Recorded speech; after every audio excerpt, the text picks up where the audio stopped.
The legend of El Silban, the whistler of the plains, the pride of Rafael.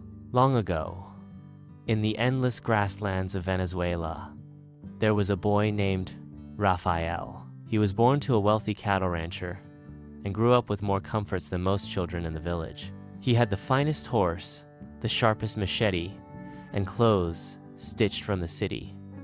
From the outside, Rafael's life looked perfect. But inside, he lacked something important: gratitude. When cowhands worked from sunrise to sunset, Rafael mocked their sweat. When his grandmother prayed to the spirits of the plains, he laughed at her words.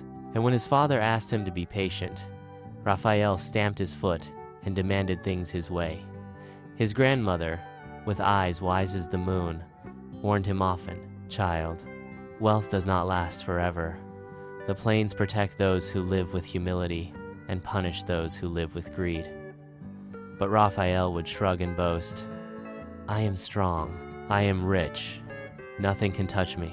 The night of cruelty. One year, during the dry season, food grew scarce. The rivers thinned, the cattle grew lean, and the villagers tightened their belts. One evening, Rafael demanded deer meat for supper. His father sighed and said, "Rafael, we must respect the balance of the land. Hunting is for survival, not for feasts." But Rafael's pride was hotter than the sun. In anger, he struck his father down and stormed out into the plains with his machete. The sky darkened, clouds swallowed the stars, and a sharp wind rattled the dry grass. The cowhands whispered to each other, "The spirits will not forgive such cruelty." The curse of the whistler. When Rafael returned, his clothes were stained and his face twisted with rage. The villagers discovered his terrible crime, and grief spread through the ranch like wildfire. His grandmother stepped forward, her voice trembling but firm. "You have killed not only your father, but the trust of your people. Spirits of the Llanos, hear me. May he wander forever, carrying the weight of his cruelty."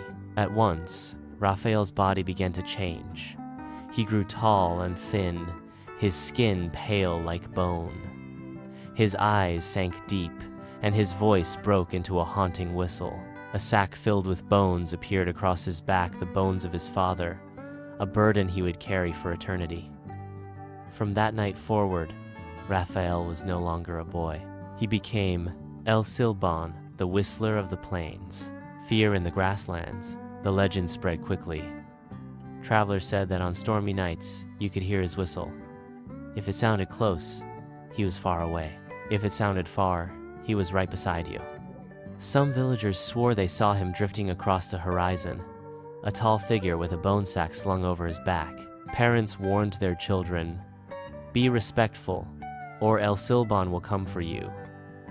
And the children, wide-eyed, promised to obey. But the story was not just a warning for kids. Adults too remembered that greed and cruelty never stayed hidden.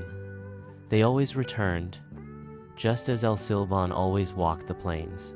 The campfire lesson. Many years later, an old cowboy sat by a fire with a group of young apprentices. The night was still, except for the crackle of wood and the howl of coyotes in the distance. One boy leaned in and asked, "Abuelo, is the story of El Silban true?" The old man poked the fire with a stick and said, "Maybe you will never see him, but his story is truer than you think." He pointed at the boys. "Every time we let greed blind us, every time pride makes us cruel, every time we forget to respect the ones who raised us, we carry the spirit of El Silban. His whistle is the reminder that cruelty always comes back." The boys sat in silence, the weight of his words sinking in. Far off, a faint whistle echoed across the plains. The boys shivered, clutching their blankets tighter. The old man smiled knowingly. "Remember," he hosts, "humility is strength, respect is protection." That is the lesson of the whistler. Moral of the story: greed and pride may bring temporary power, but they leave only emptiness. True strength lies in humility, gratitude, and respect for family and community.